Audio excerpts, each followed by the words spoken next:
Corporation కున్న ఆర్పీలు అంటే ఒక ఆర్పీగా పనిచేస్తాను వాళ్ళందరూ కూడా. వాళ్ళ ఆర్పీలు కాదు, మన కార్పొరేషన్ ఉండబడే ఆర్పీలు వాళ్ళందరూ కూడా ప్రతి ఒక్క కార్యక్రమం ఏది చేపట్టా కూడా గవర్నమెంట్ పరంగా మన కార్పొరేషన్ పరంగా ఏ ఒక్క కార్యక్రమం చిన్నది కానీ పెద్దది కానీ ఏది చేపట్టినా ముందు వరుసలో ఉండేటువంటి ఆ యొక్క సోదరి మనలను ఇంకా పని ఒత్తిడిలో పెట్టకుండా మనం ఏదైతే నిర్ణయాత్మకంగా మీరు ఏదైతే చర్యలు తీసుకుంటారో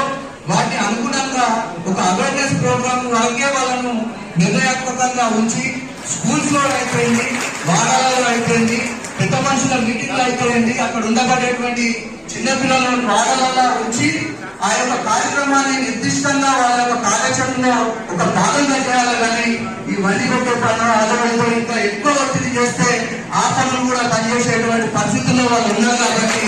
వాళ్ళని మనం ఎక్కువగా